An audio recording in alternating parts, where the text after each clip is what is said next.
کوم شخصیت مبارک خبره کوو هغه مشهور د دې علاقې مشهور شخصیت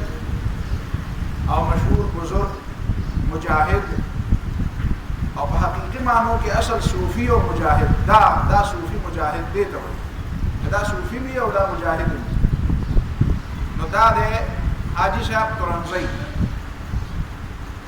او د دې حاجی صاحب په نوم باندې ډېر زیات مشهور دی د دوه کلي د هغې نسبت شوی دی د ترنزو د عمرزو په منځ کې چې کوم حاجي آباد دی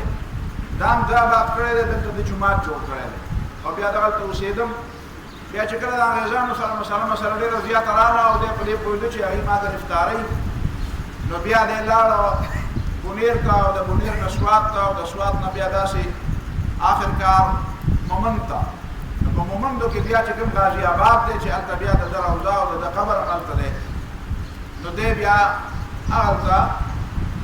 آباد شوی دی او هغه کلی بیا د ده په نوم باندې غازي آباد جوړ شوی دی حاجي آباد او غازي آباد نو دی حاجي و او غازي و او تاسو ته څنګه علم دی حاجي په هغه زمانه کې ګټه خبره وه دی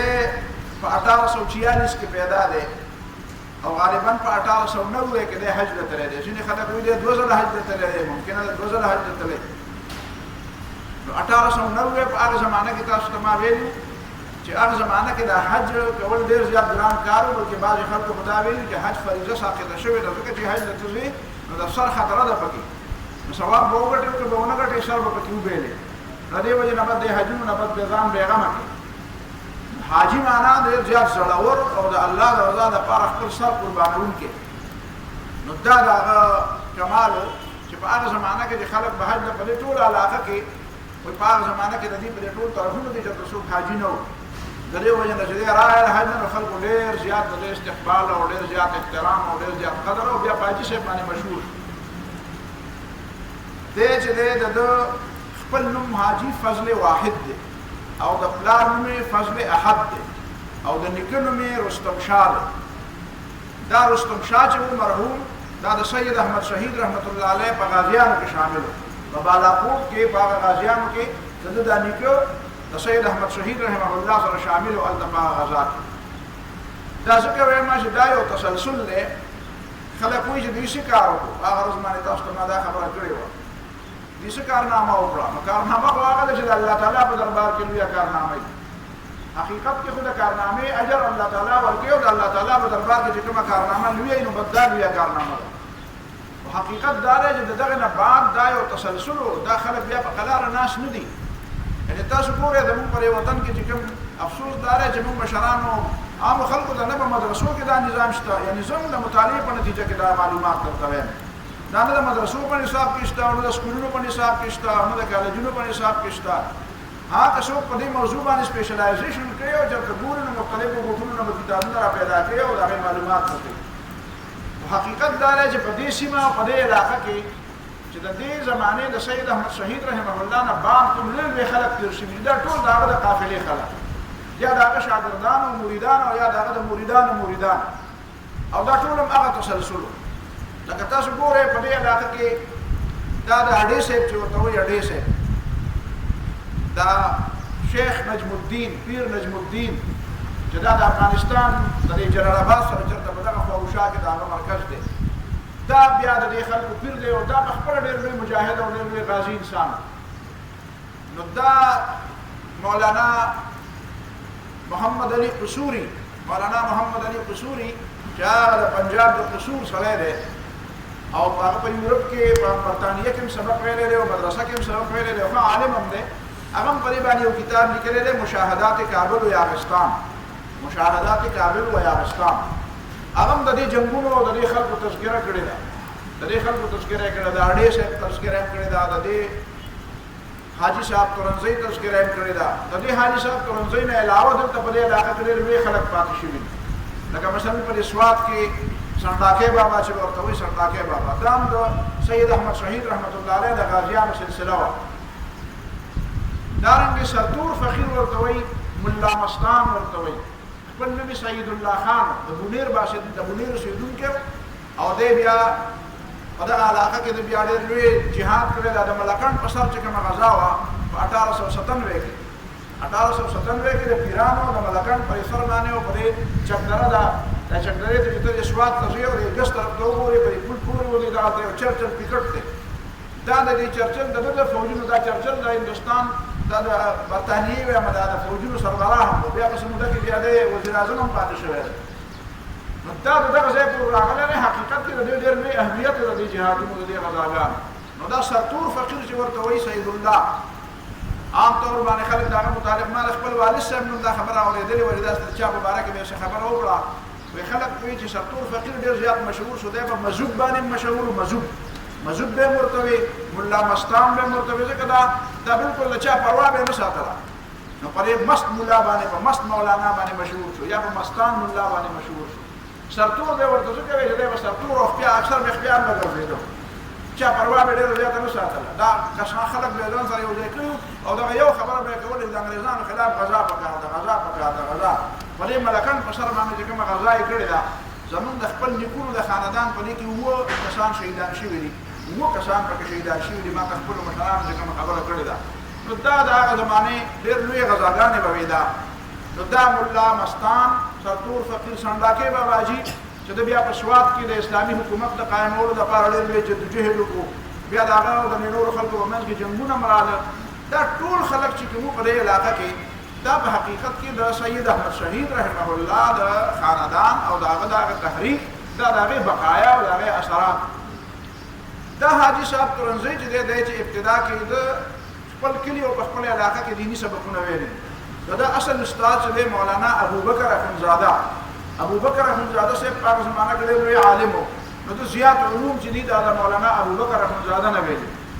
بیا د هندوستان ته تللی دی خلک وایي چې یاره د مولانا شیخ محمود الحسن اسیری مالټا چې و شیخ الهند مولانا محمود الحسن هغه نه سبق ویلی دی یا نه دی ویلی به هر حال دا ریسرچ کومه ونه کړی شو زیات خو د هغه سره میلاو شوی دی او د هغه سره بیا حج هم تللی دی د هغه نه ډېر زیات متاثر هم دی د هغه سره بیا ډېر زیات روابط هم دي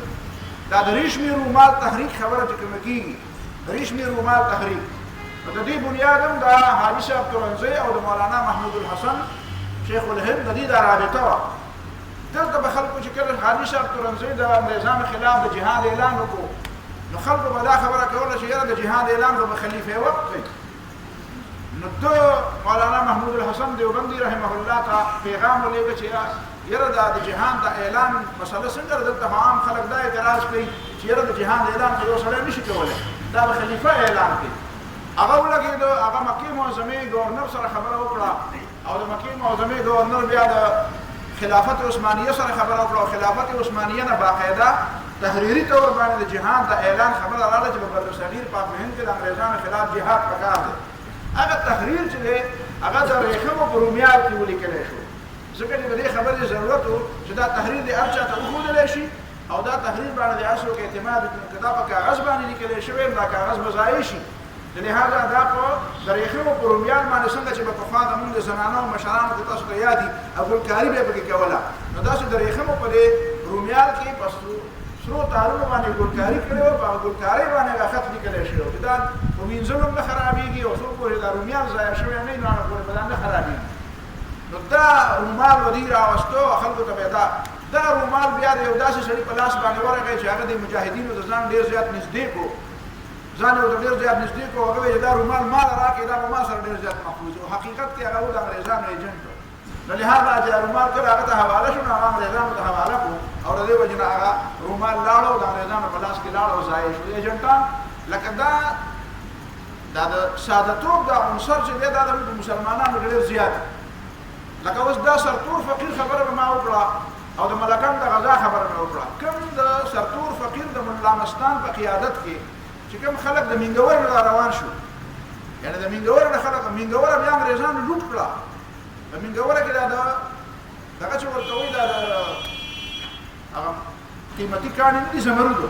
زمرودو دا غر چې ښکاري تاسو چېرته کتلي یې که نه دی فضاګټ چې ورته وایي د فضاګټ نه دی ښی طرف ته تاسو ته ګورئ دا د زمرودو دا کان دا غر دی د دې مینګورې عام اکثر باشندگان چې کوم دي هغه بیا دغلته د غر سره خوا کې د ځنګل و یو دم دا په دې کې پټ شو د انګرېزانو نه نارینه ټول راغلي دلته ملکان ته دې علاقې ته غذا ده د پیرانو ته پیرانو کې هم جنګ شوی و ملکان کې هم جنګ شوی و چکدره کې هم جنګ شوی و د دا درې واړه جنګونه د سرتور فقیر په قیادت کې شوي او دې سره د حاجي صاحب ترنزي ولا د دې ځای نه د امامندونه ولا مدد وړی دی ورسره پکې شامل و او دې نه اخوا بیا چې کله دیو دوباره انګریزان راغلل او دا قلعه د ملکان قلعه د دې نه بیا دوباره واغسته نو دې سره بیا دوباره څه پروګرام نو چې یاره دا قلعه که فرض موږ واغسته نو څه وکړو او که دا موږ نه بیا واغسته شو دوباره نو بیا به زموږ پروګرام صحیح نو بیا دوباره بیا دې سره یعنې پلانینګ نه و ورسره زمونږ مصیبت او کمزوري دای چې موږ د یوې حملې دپاره خو یا د یو وختي غوندې کار دپاره خو پلانینګ وکړو خو د هغه وختي کار نه اخوا به بیا څه کېږي بس اخوا بیا نو دا خلک داسې منظم خلک هم نه وو او داسې مستقل پلانینګ هم ورسره نه و خو بس یو جذبه وه او د هغه جذبې تحت بس هغه وختي طور باندې یو افه به یې وکړه او جذبه د هغه جذبې تحت نو جذبه خو ډېر ښه شی دی خو لانګ ترم منصوبه اوږده وخت دپاره منصوبه بندي پکار دي چې بیا دا شی به څنګه د شکست په صورت کې د کامیابۍ په صورت کې د ناکامۍ په صورت کې پلان A پلان B پلان C لکه څنګه چې وایي چې لکه دا یو لان رانه واغستی نو زه به بیا دې نه پس کوم ځای ځم نه چې دا یې واغستو نو بس بیا به هر سړی چې منډه وایي چې چا کوم ځای ته منډه ووهله نه داسې به نه وي چې خلک دې نه مخکې خبري چې هلکه دا زما لاین دی که دا مې نه و نو بیا مې ورپسې لاین دی بیا مې ورپسې لاین دی 3 4 5 منصوبې خلک جوړې کړي او بیا په هغې باندې باقاعده د هغه کمانډران په دې باندې پوهېږي چې که دې نه خبره افا کېده نو بیا به همدا ځای بیا د هغې نه وخت همدا ځای نو دا منصوبه بیا خو به هر حال دا خو یو جذباتي غوندې فضا وه هغه مجاهدینو له دې الله تعالی اجر ورکړي زبردست خبره یې په دې کړې ده چې د دې علاقه کې د جهاد هغه جذبه تازه ساتلې ده نور خو چې الله تعالی ته منظور هغه وشو خو د دې خلکو د تحریک په نتیجه کې د جهاد هغه جذبه او د جهاد هغه جوش او هغه ولوله هغه تر ننه ورځې پورې په خلکو کې هغه ولوله تازه ده نو حاجي صاحب ترنزی چې دی هغه 2-3 کارونه وکړل اول ځل هغه چې کوم شروع وکړه نو هغه د 2 کارونو شروع وکړه یو چې په دې پښتنو علاقو کې کوم رسمونه رواجونه او خاص کر د زنانه او د حقوقو په حواله باندې چې هغه اوس هم هغه کارونه ژوندي دي هغه کارونه اوس هم شته دا د سوارې خبره سواره تاسو پېژنئ څوک د چا نه مړی وکړي بیا وایي لکه ماله به ښځه راکوي نو هغه داسې وکړي چې هغه ماشوم ته لویه ښځه په نکاح کړي او کله لوی سړي ته ماشومه جینۍ په هغې کې ماشومه هغه ورته په نکاح کړي و یاره دا په سواره کې ما ته د خپلې علاقې ډېرې رشتې داسې یاد دي چې په سواره کې شوي دي نو دا پخوانه طریقه وه خلکو دشمني به یې وکړه ته به یې مړی وکړو بیا به د دا ماشوم یې چې هلته واده کړه هغې به هلته څه ژوند و ظاهره خبره ده چې بیا به دغسې ژوند خو به نه و مزدوره به وه نو په دې د ښځو په سر باندې مې بیا دا روغې کولې تاسو ته پته ده پخوانه په عربو کې هم دا طریقه وه په پښتنو کې هم دا طریقه ده یو سړی د ځان د مضبوطولو دپاره د ښځو رشتې یاره داسې سړي سره رشتې وکړه چې په دې رشته باندې زه مضبوط شم اوس هم د ډېرو خلکو دا ذهنیت دی تقریبا د 90% د خلکو د ذهنیت دا دی چې رشته په دې بنیاد باندې وکړه هلته رشته وکړه دغلته وکړه چې دې باندې ته مضبوط شي سړی څنګه دی د دې جینۍ ژوند به هلته څنګه وي دا د یو بل سره سمون خوري که نه خوري دا به په هغه کور کې او دلته به هغه سمې د دواړو هغه ژوند به برابر وي که نه به یې برابر نه دا په تندر مه لګوه دې پروا مه ساته خو دې ته وګوره چې زه به پرې مضبوط شم زما خاندان او زما ډله به پرې مضبوطه شي دا د خلکو طریقه بله طریقه دا زمانې کې خاص کر تورنزی دي صاحب چې هغې دپاره ډېر زیات زور لګولی و هغه د میراث مسله وه بار دا خبره وشوله نن هم په یو ښه مجلس کې ته کښېنه او خلکو ته ووایه یاره چې اوس په دې مجلس کې مې خلکو ته ووایي چې څومره هغه کسان دي هغه د لاس اوچت کړي چې چا خور له میراث ورکړی نو بیا به رانه ټول خفه یې خلک وایي که نه وایي هغه ماشوم ته مور وایي چې بچی راته ولې په مخه باندې خلک دې په کاڼو ولي وایي مور زه رښتیا وایم یې بچی وایي چې ته رښتیا وایې نو تا به رښتیا سره په کاڼو ولي وایي او که نه که تا ته مې رښتیا وایي ته مې اوس نه پرېږدې کور ته نو بیا چې ورته رښتیا وایي نو رښتیا پسې کاڼې راواغېستو هغه مشهوره خبره تا ته پته ده نو اوس که مې تاسو ته رښتیا ووایي زه یوې علاقې ته تللی وم درس لپاره روژه کې د قرآن درس ختم کړی او تاسو به حیران شئ چې هغه جومات کې ما دونه ګڼه په یو جومات کې نه درېدلې لکه په هغه جومات کم از کم دونه غټ جومات و چې کم از کم 5-6 هزار پورې سړي خو ما ته مخامخ ناست او هغې وایي چې 5-6 هزار نه زیاتې د 7 هزار پورې زنانه په دې بل چت کې دي دونه ګڼه په یو درس کې نه 11-12 هزار دا د قرآن درس نو ما ورته د آخري صورتونو بیان کړو نو په دې کې د حرام او حلال هم پکې ضمن کې تذکره راغله نو ما ورته وایي چې ګوره ما په یو علاقه کې خلک زنانه وله په میراث کې حصه نه ورکوي نو په هغې کې ممبران هم ناست وو په هغې کې سرکاري خلک هم ناست وو یا لوی لوی علما هم پکې ناست وو لوی لوی ملکان هم پکې ناست وو ته دې چا بوتلې هم هغه هم شو پوره ملک وو نو ما ورته ویل زه اوس تاسو نه یو تپوس کوم ما ورته د چا خور له میراث ورکړی هغه سړی لاس اوچت کړي نو دا جمعات دی او زه قسمونه نه خورم تاسو پرې 27 ورځو کې تاسو زما چې قسم اورېدلی دی قسم مې عادت نه دی یو سړي لاس اوچت نه کوي یو سړي لاس اوچت نه کوي چې هغه خور له میراث کې حصه ورکړي نو بس بیا زه خو داسې یم نو بیا مې پرې راباندې کړو نو ما ورته ویل ته څنګه روجې نیسې تا څنګه د قرآن ترجمه وکړه تاسو کې مولیان هم دي نو مولیانو تاسو خو به لاس اوچت کړی وی که نه خدای هم پوهېږه نو چې بل چا نه کوله نو مولوي صاحب تا خو به خور له حصه ورکړې وی که نو تا ورته ټوله ورځ قرآن ختم کړو تا به خپله خور له حصه نه ده ورکړې دا د پښتو خلاف جوړي خلک شریعت ته تعلیم دار دی د شریعت د تعصب خلاف دی د عصبیت خلاف دی چې یوه علاقه د یوې خلکو د یو خاندان په لاس کې او هغې کې د بل خاندان سړی نه راځي دا اسلام د دې میراث پر تقسیم کې یو مقصد دام دی چې فرض که دا به داسې وکړو دا جومات فرض که وکړو دا یو کلی شو دا موږ او تاسو ټول یو خاندان شو او دا یو کلی شو چې په دې کې فرض د ما خور د ما لور واده کېږي نو د هغې به جایداد کې به حصه نشته به بل خاندان کې واده کېږي نو د بل خاندان هغه سړی به راځي نو د هغه هم په دې جایداد کې حصه نو شریعت دا غواړي چې دلته دا تعصبونه ډېر زیات نه وي چې دا بالکل د یو عصبیت او د یو ډلې خلک شي نو سبا به د دې خلکو څه مفاد دي هغې دپاره به دا په یو نوم باندې راپاسي خو چې دې علاقه کې د نور خاندانونو خلک وي د بل خاندان نو دا د یو خاندان او د بل خاندان خلک به د یو بل سره ناسي نو دا به د یو بل نه ښې خبرې زده کوي د یو بل تربیت به کوي د یو بل د بدو خبرو نه به ځان ساتي او هغه عصبیت او هغه تعصب او هغه ډلهبازي چې کومه په خلکو کې د یو خاندان د وجې نه را پیدا کېږي دا به هم نه را پیدا کېږي نو دلته پښتانه خو مونږ خو ماشاءالله دا ښه مسلمانان یو مونږ منځونو ته هم ډېر نران یو تسبو ته هم ډېر نران یو روجو ته هم ډېر زیات تکړه یو حجونو ته هم ډېر زیات تکړه یو ګیرو پرېښودلو ته هم ماشاءالله د نظره نه شو دا کارونه زمونږ ډېر ښه دي خو چې که د نور د اسلام په حواله باندې د ځمکې او د جایداد خبره راغله د خور او د لور خبره راغله نو بیا ما درته څه وویل د پردۍ خبره به نه کوم د خپل رشته دار خبره به وکړم چې یو ځل مې راټینګ کړو کوم په داسې مسلو کې نو هغه داسې ملک به هم ته کې دی نو ما ته ویل چې حنیف صاحب ګوره دا اسلام ته تفریدم او ګوره وایي نور منځونه دله کومه روژې ده ته ته ما نور څه غواړې وایي دا اسلام ده پرېږدم درته دا پولې مولې درنه ټولې کراس کړم حج له تللی ما منځونه کوم تلاوت کوم په بچو باندې بچي سهار وختي ما ته زما نور څه غواړې مطلب دا دی چې ده کوم اسلام په ذهن کې پروت دی که نه بس د هغې نه اخوا اسلام منلو ته دی تیار نه دی لږه مهرباني وکړئ دا قسې چې ته حرام خورې مشر ورور به د کشر ورور په جایداد باندې قبضه لګوي څومره مثالونه درته وښیم پردي نه خپل درته وښیم نو دا کار خو مه کوه که نه یا ته حرام خورې نو ته به څنګه مسلماني کوې ستا روجې ستا حجونه ستا زکاتونه ستا دا منځونه دا کوم ځای ته لاړه نو حاجي صاحب کرنځی دا کار خلکو به خور نه میراث کې حصه نه ورکوله یوازې دا نه چې په میراث کې به حصه نه ورکوله دا سپېره رسم اوس زموږ په وطن کې اوس هم دی څو میاشتې مخکې زموږ په خپلو رشته دارانو کې د دواړو طرف نه رشته داران واده وکړي ما ویل دا ګپ لګې ټوکې کوي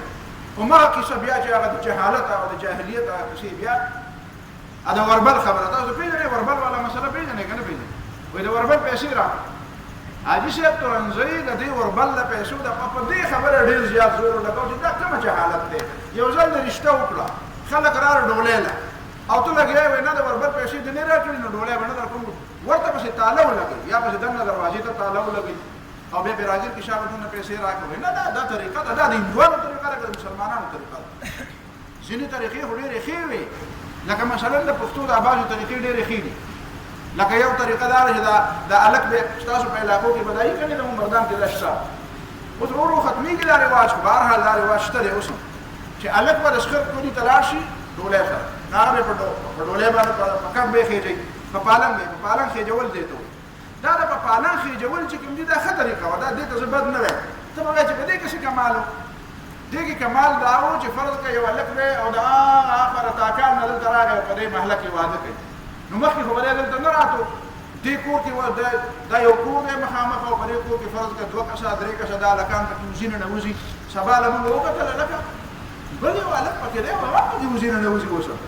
ماشاء الله دا کور والا دا خلک بدل دي دا مالا خل نه دي دا خلک دی هغه هلک خو یا دا پردې سړی په دې کور کې دا خو د مسلمان کور نه وکتلی چې دا پکې نه نوځي نو دا به وکړو چې نه چې دا کوم زوم دی چې دا راشي نو د دې محلې خلک به دلته وي ځکه دلته نه به ډولۍ وړي دا واده دی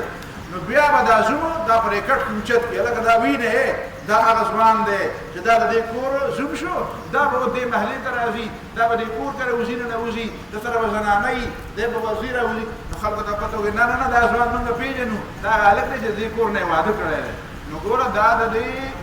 بعضې خبرې د ډېرې مزېدارې وې د دې دا تورمخی بابا چې ورته وایي دا چې باران به نه کېده او تورمخی بابا به خلکو وکړو دې باندې چې ما سوچ وکړو دا ډېر زبردست شی و باران به نه کېدو نو ما ماشومان تاسو به کړی که نه کې ما پخپله کړی ما ته یاد دي په کچات ناکې ومه بلکل په کچات ناکې ایله ایله سکول ته تللی او به دا باران نه کېدو وړی او یو کس یو ماشوم راواغستو هغه له به مخ تور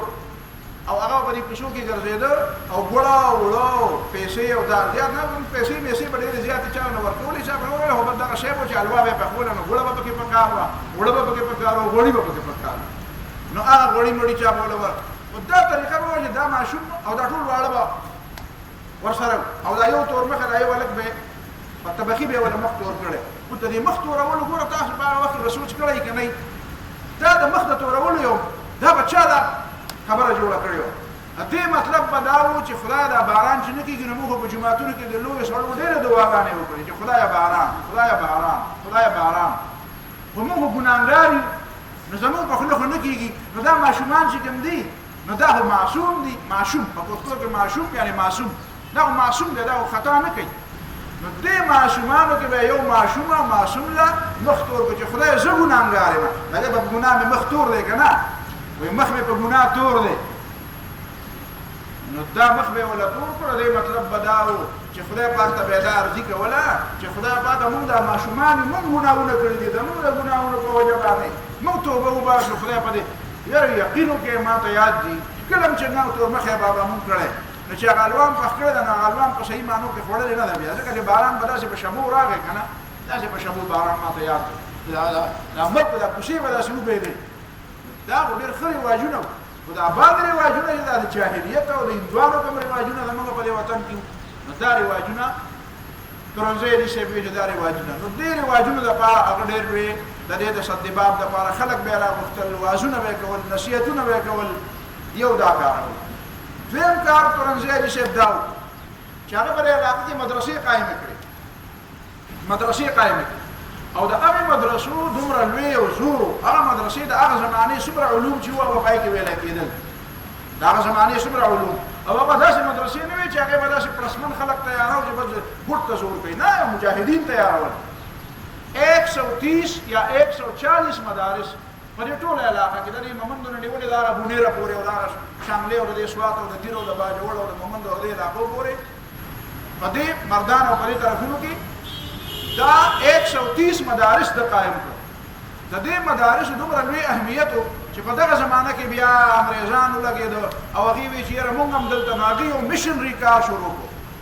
دا ایډورډ هارورډ چې و دا ایډورډ کالج والا دا دلته یو مشنري عیسایي و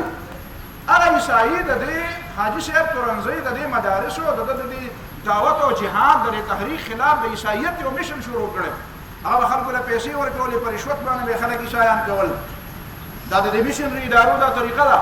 غریبانان خلک به پیسې والا او عیسایي شه پیسې والا او دا کار وکړه او جاسوسي نو که عیسایان کېدل به څوک نه ورته جاسوسي خو راله وکړه دلته چې انګریزانو خلاف څوک څه کار مار کړي نو موږ ته اطلاع راکوه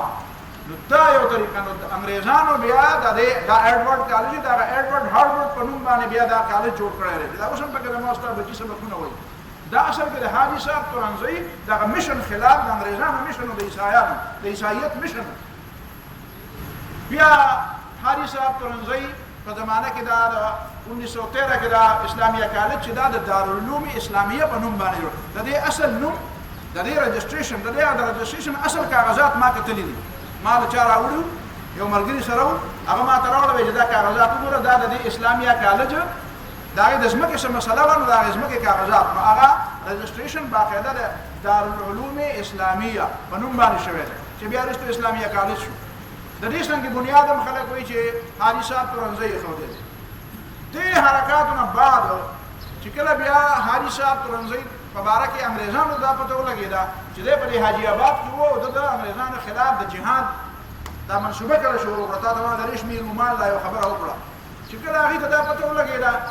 نو انګریزانو بیا د ده د ګرفتارۍ منصوبه جوړه کړه د هغې منصوبې نه دی بر وخت خبر شو چې بر وخت خبر شو نو د خپل بال بچ مخکې ولېږل بونیر ته. ستاسو خیال په دې میا خان څنګه و باندې بونیر طرف ته یو لار تللی ده، ولې کاټلن طرف نه چې مخکې لاړ شي داسې دا اوس د موټر وې ورغلی ده. لاره کې د میا خان څنګه و د وچې علاقې للمه چې ورته مونږ وایو، نو د للمې علاقې کې د میا خان څنګه و او دې چې په دې غر باندې چې ور واوړي نو دا بیا د بونیر علاقه ده. نو هغه په دې لار باندې خپل بچی بونیر ته ولېږل او بیا ورپسې په خپل لاړ دلته او بیا انګريزانو د دې علاقې نه یو جرګه جوړه کړه. د علاقې بعضې مندیان، بعضې خانان، بعضې سرکرده خلک دی پکې ولېږل او هغه ته یې ویل چې یاره ته به د خپلې نه واوړه.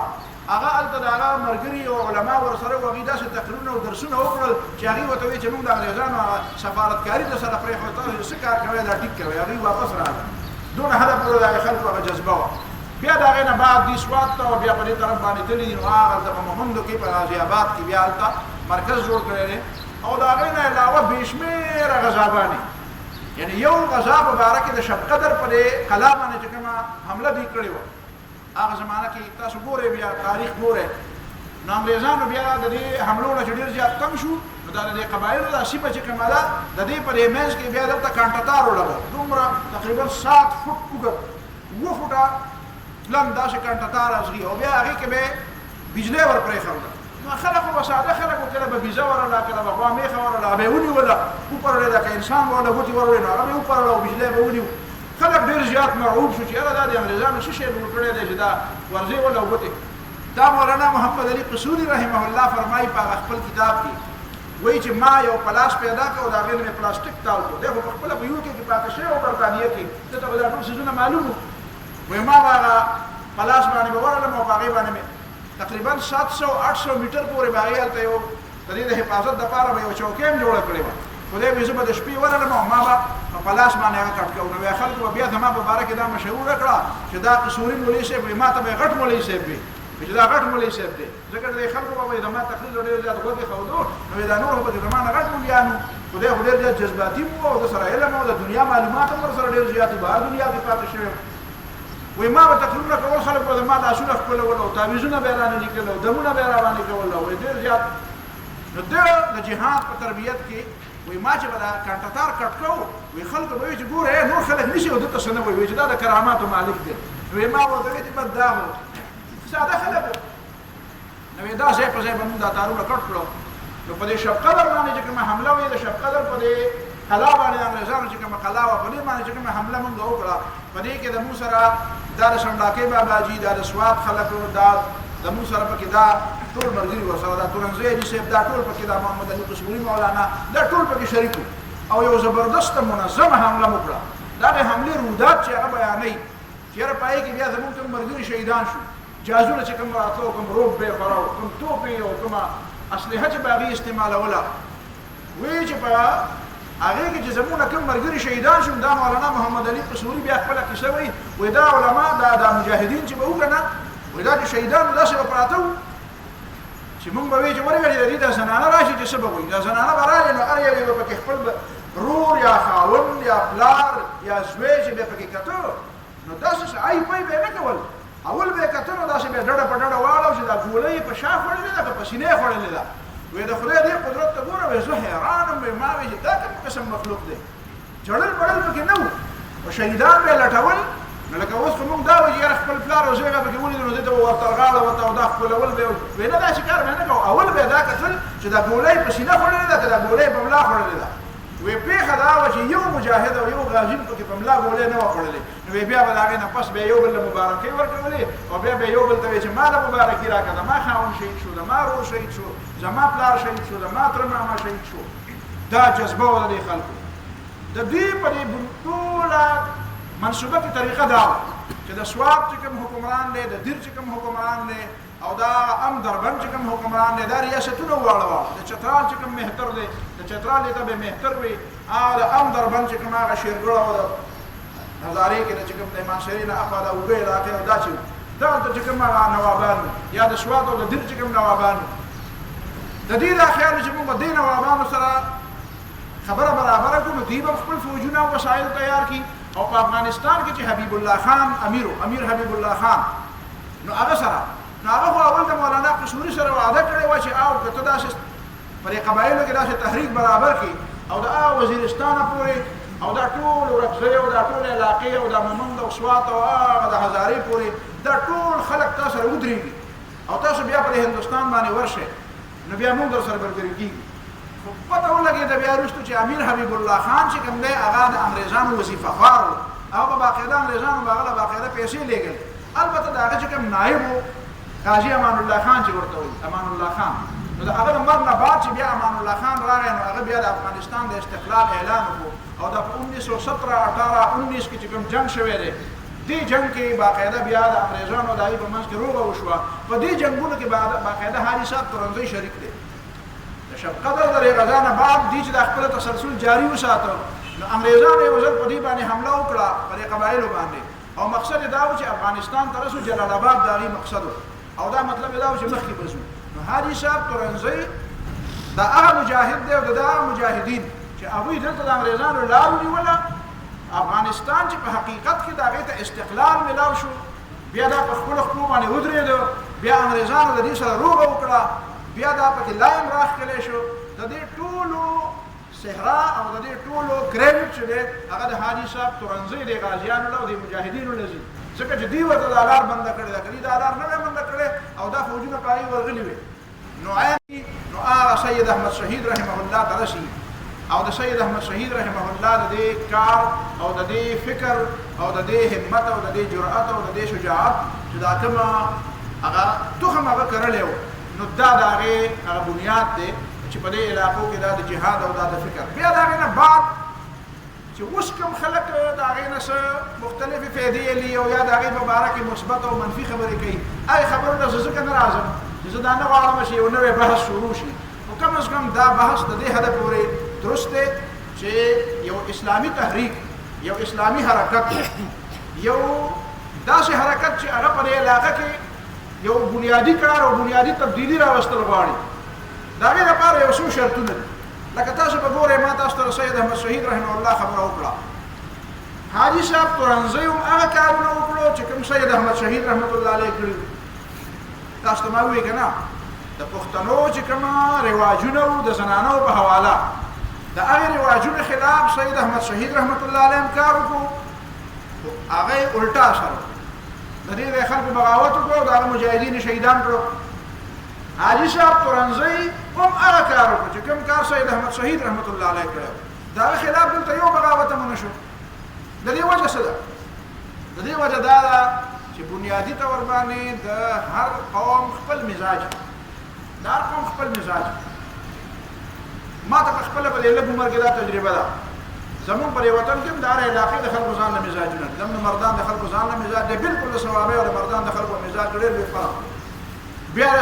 مردان او د دیر د خلکو په مزاج کې د ځمکې او د اسمان فرق دی، د دیر او د سواد د خلکو په منځ کې د ځمکې او د اسمان فرق دی. بې شمېره خبرو کې فرقونه دي.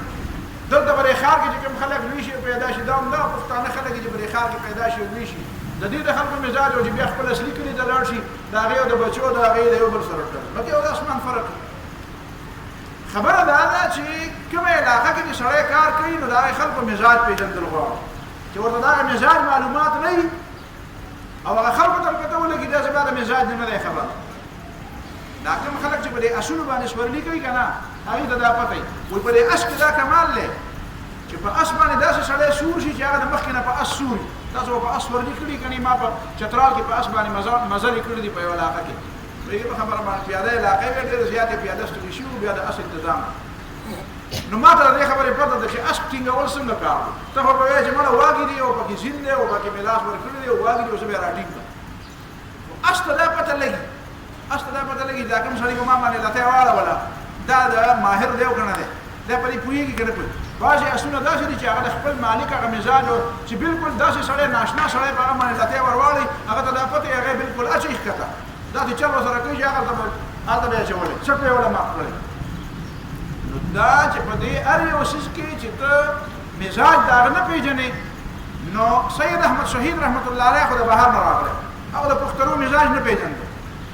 هغه د پښتنو مزاج ورته نه و معلوم، هغه نه خو پښتو ژبه نه ورتله. داسې د مولانا محمد علي قصوري وایي چې ما به هم دا خبره کولې ما ته ډېر مزاجونه وو. لکه اوس فرض کا هغه دا خبره کوي چې په یو اول ځل وایي چې موږ له ډوډۍ چا وکړه په دې چمرقند کې دا د دې دا مولانا محمد علي قصوري او دا حاجي صاحب تورنزي او دا ټول د یو کیم خلک یو ځای ناس پاس خلک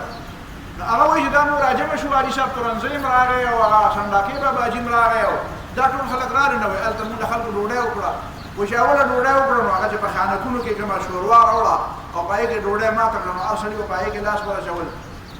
وای ما د پاره خدا شه ډېر زیاته چې به نو وای دا ما سره چې کوم بل ملګری وای هغه به یو بلای مونږ نه خړه ته ما ته اوس دا وایا چې د پښتون سړی او سړی میلمه شي او هغه ولا خپل مینه باندې ډوډۍ او هغه بیا ته وګوري دا خو زما ډوډۍ نه کړته کوي په خله هو تاسو نه وای ته څه وایي چې هغه خبره ده وکړي یا دا هغه مبارک به دا په لور کې د ادب او احترام او د عزت څخه خبره راشي سوال نه پیدا کیږي خپل ځان له تاسو کې کنه دا نړۍ ورځ برګان مو جوړوي په ځان له تاسو کې به دا رښتیا خبره کوي کنه خبره دا ده چې وای ما چې چلو کوی زه په دې پوهیدم چې د خلکو باندې ما خبره بده ولګي نو وای ما خو زړه غوښتل او کنه غوښتل خو ما هم ولا راغستو مطلب یې ځان د خلکو د داسې شوکو چې زموږ د پښتوني ما او د پښتنو بشانه سم چې تاسو ډوډۍ خورئ چې زم خورم دا مسله ده چې د قوم او د علاقې مزاج پیژندل نو حاجي صاحب تورنزي رحمه الله د وطن سره پښتونو د علاقې سره او د علاقې باشندو هغه ته سم چې د ځان مزاج معلومه د قوم مزاج پرته معلومه نو که پښتون سره د پښتو په یو خبره رد کړي نو پښتون نه بقار نه ورځي او دا چې اوس کومه خبره تاسو کوم کدا د پنجاب نو سوګرا شو په اردو کې راته وایي ته بیا قانون سم نه نو ته بیا چې جمعه ده نو د سره شم ویل خدا اورم بیان دا ته وره ته نه پات بیا به هغه مبارکه تاسو پنجابیان داسې او تاسو پلانکیان داسې او ته په مونږ دا رد عمل دا انسان مزاج دی دا انسان مزاج نو حاجي صاحب تورنزي په ډیره سختۍ باندې د دې رواجونو ردمو کو د دې رواجونو اصلاح مو کړه د دې رواجونو مخنیوي مو کو خلق د پویولو کوشش مو کو چون کې هغه د وطن باشندو د خلکو مزاج باندې پویو ورته پته وځي دا وې د وطن سویا و د وطن سپې نشي کنه هغه ته پته هغه ته وړي دی وړي وته معلومي هغه سوري او غاره او ګرګي وته معلومي نو دا یو مزاج دی بنیادی تور باندې لہذا هغه تحریک او هغه فکر کامیابیږي چې هغه د قوم د مزاج د خبرې دا موږ ته د حدیث د تورنزي د تحریک نه دا معلومي فهم راته دا معلومي چې اواز په دې باندې کار نه کیږي چې یو پیر دی او هغه پیر د خپل خلکو اصلاح وکړي بلکې د خلکو تعلیم پکار دی لکه فرق شخصیت یو خبره ټیک ده شخصیت وشخصیت یوازې د ټولو مسلې حل نه ده ګوره د رسول الله صلی الله علیه وسلم نه زیات شخصیت د چت دبل چانه او نبی علیہ الصلوۃ والسلام همیشه خلق ایجوکیټ کړی دي خلق تربیت کړی دي خلق تعلیم خلق له ورکړی دي شخص کوم خلق چې صرف د شخصیت نه تابعیږي را تابعیږي چې بیا هغه شخصیت نه وي لکه فرض سید احمد شهید رحمه الله ته دا مکمل او نشوه هغه ته دا مکمل او نشوه چې هغه د خلکو د تعلیم او د تربیت تنظیم کړی وي بس صرف دا هغه خلق تابعیده چې دا زمون پیر دی او چې دی وایي چې بس ورځي نه ورځوه بیا تاسو ته پته ده چې کله پته ولګېده چې سید احمد شهید شهید شو په بالاکوټ په 6 مئی 1831 6 مئی 1831 د بالاکوټ د شهیدانو د شهادت ورځ ده چې عام مجاهدینو ته کله پته ولګېده چې سید احمد شهید شو شاه اسماعیل شهید هم شهید شو نو بس بیا خلکو نظام ته کتي نو بیا نه پلانینګ نه منصوبات دیوانوار ورغلي دي بس یاره بس یا مرګ دی او یا تلل دي نو چې چا وی چې ځان بچ کوم نه هغه یو ورته خطر لري ځان بچ کړي او چا وی چې ځان نه بچ کوم چې دی شهید شو به زم شهید دا بنیادی وجه دا و چې هغه ته د قوم د تربیت او د تعلیم مقدمه ملال شي غالبا زما په نسبانه د حاجی صاحب تورنزي لوی کمالات دادي دا الله تعالی باندې په دې باندې چې دا غزور سبق نه دا غزور مسلونه ډېر زیات سبقونه او ډېر عبرت ته واغست هغه عبرت ته دا واغست چې نه دا یو څل تلويخ او یو څل دیرش مدرسې زې په ځای قائمه کا چې دا خلک بنیادی تور باندې یوازې زما د ذات نه تابعیږي را تابعیږي بلکې دا علم دي ته ورکړه چې هغه بیا کته یو کته نه خو چې ته نه پیږي چې بیا دا حرکت چې دا کوم لار باندې تا خلک روان کړی دي چې دا لار مسلسل روانه بیا دا حرکت ای بیا نو یو په دې باندې دا کار دوی د خلکو مزاج پیژند او د خلکو د مزاج مطابق او د علاقې او د وطن سره نو دا هغه دوه درې بنیادی خبرې دي چې چې دې بنیادی خبرو ته توجه وکړ دا بیا موږ هم دې خبره توجه وکړ چې موږ هم په دې سیرت او په دې سنت او په دې عادت او په دې طریقه باندې مخکې لاړ شو بیا هغه زړه خبره ده هغه زموږ د مشرانو میراث خبره ده هغوی د انګریزانو خلاف د دې وطن د خپل جهالت خلاف د خپل غلطو خلاف یعنی همیشه لپاره هغه سړی ناکام دی چې هغه د بل چا د غلطو خلاف خبرې کوي خو د خپل غلطو خلاف خبرې نه کوي دې نه موږ ته دا معلومیږي چې د خپل غلطو خلاف د خپل قوم او د خپلو مرګونو د غلطو خلاف هم خبره کوي د هغې اسلام هم کوي دا څنګه چې هلکه بس راځي او د دې بل نه دا نور بوتان به ماته او خپل بوتان به په ترخ کې نیولي نه بوتان به ماته نو که زما خپل بوتي او د بل چا بوتي هغه تحریک چې دی دا بنیادي تحریک دی دې نه بیا روانو خلکو له زده کړه پکار ده بهرحال په 1937 کې بیا حاجي صاحب ترنزی وفات شو بیا د هغه زوی او د هغې نه بعد خو سلسله د جهاد بیا د پاکستان د جوړېدو نه بعد بیا ښکاره خبره ده چې بیا خو هغه انفرادي طور باندې هغه د جهادونو خبرې بیا خو هغه څه نه وي څنګه چې بیا د پاکستان د جوړېدو نه بعد وي لکه چې پاکستان جوړ شو نو د لا اله الا الله په نوم باندې جوړو بیا هغې کې قرارداد مقاصد راغی بیا په هغې کې حاکمیت اعلی د الله تعالی شو بیا د هغې نه بعد دلته دا جدوجهد پکار و البته دا اوس چې بیا د غیر افغانستان باندې او یا په فوشا علاقو باندې بیا د بهر ملکونو فوجونه دا چې کوم دا د جهاد دا سبق اوس د هغې انګریزانو خلاف او د امریکایانو خلاف دا ډېر په جوش او په جذبه روان دی نو دې کې هم دا تحریک هغه تسلسل روان دی هم هغه اثرات دي چې هغه په دې کې دي او انشاءالله العزیز دا اثرات په یو وخت دا به خپل هغه رنګ ښکاره کوي او د دې په نتیجه کې به انشاءالله دا وطن او دا علاقه به د اسلام په نور باندې منوره کېږي واخر دعوانا ان الحمد لله رب العالمين